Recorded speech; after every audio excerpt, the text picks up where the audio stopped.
Bonjour aux curieux et aux esprits ouverts. Welcome on board Global Health, Vet Agro Live saison 2, c'est parti.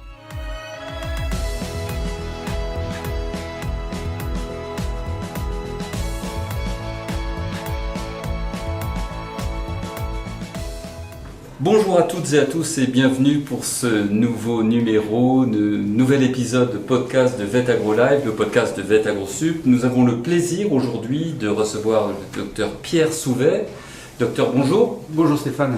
Vous êtes cardiologue et président de l'association Santé Environnement de France et récemment vous êtes intervenu à la conférence Une seule santé organisée à Vet Agro Sup. C'est la raison pour laquelle nous vous avons écouté, suivi et nous avons eu envie de partager ce podcast avec vous. Merci beaucoup de nous accueillir cet entretien.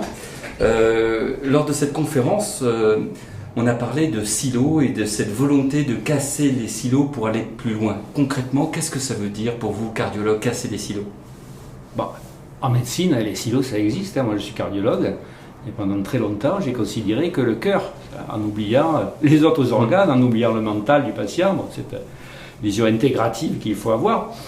Et c'est la même chose quand on discute avec les ministères. Le ministère de l'écologie, il discute à peine avec celui de la santé, bien qu'on nous dise le contraire. Et pareil dans les organismes scientifiques, tout ça est séparé, il n'y a pas de transversalité.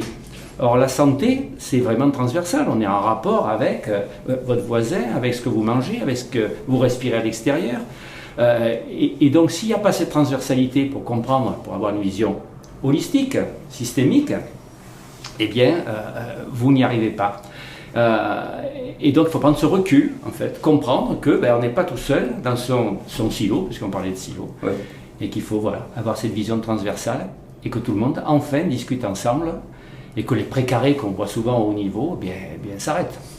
Prendre du recul, et dans vos interventions, vous placez souvent la formation au cœur du débat, de l'intervention et des axes d'intervention.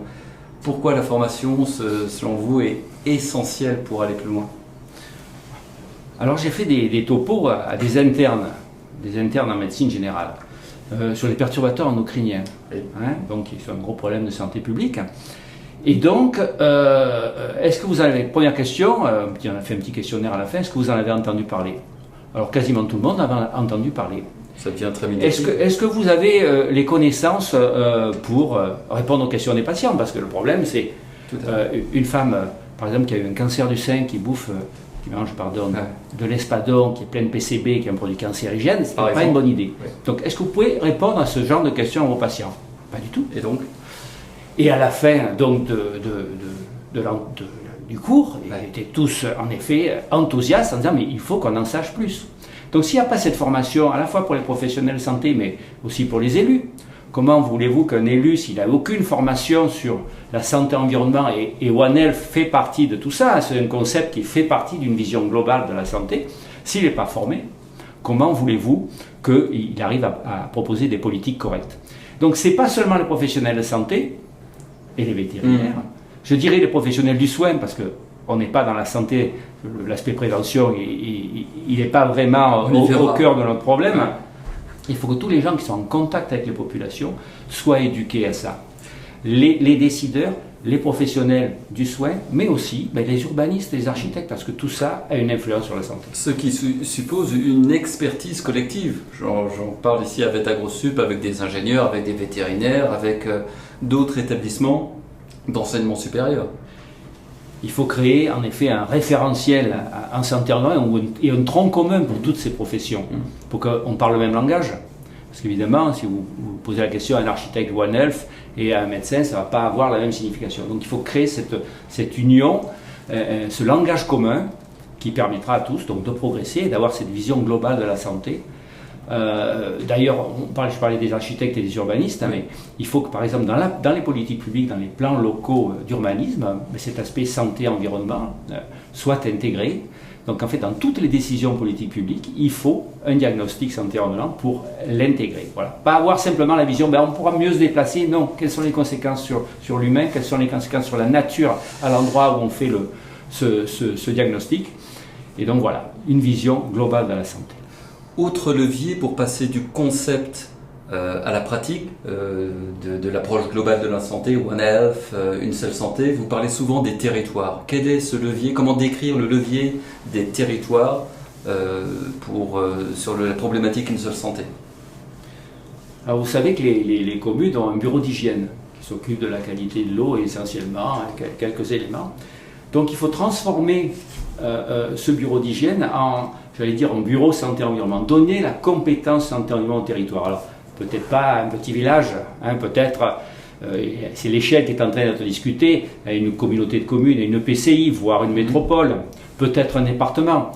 Parce que si vous avez 2 départements, par exemple ruraux, il aura les mêmes caractéristiques. Ça peut être tout à fait considéré comme le même territoire. Par contre, là où j'habite, vous avez une zone industrielle, peut-être les Tentes de Berre, vous avez une zone urbaine et puis vous avez des zones agricoles. Les caractéristiques ne sont pas les mêmes. Donc les territoires, ils connaissent parfaitement les problèmes sanitaires, à condition de les former, bien évidemment, les élus. Hein. On retombe toujours sur ce problème de formation pour qu'ils fassent des diagnostics territoriaux.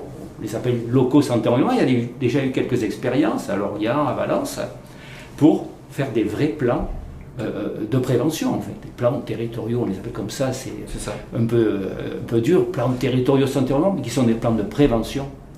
Et en fait, c'est le rôle du maire, c'est le premier officier de santé publique de sa commune. Eh bien, il faut élargir tout ça et leur donner les compétences. Alors justement, la prévention, est-ce que c'est encore le maillon faible ou le parent pauvre de notre politique en France? Comment on peut qualifier? Qu'est-ce qu'il faudrait faire pour améliorer la prévention, selon vous? Donc, vous savez, il existe l'OCDE, c'est les pays les plus puissants. Ouais. La France est classée 18e dans le budget prévention en santé. C'est à peu près 1%, d'autres disent 2%, bon, allez, le budget prévention. Or, je vous abasourdir de chiffres, on a dépensé 128 milliards il y a 2 ans, on est passé à 143 milliards de dépenses de santé par an.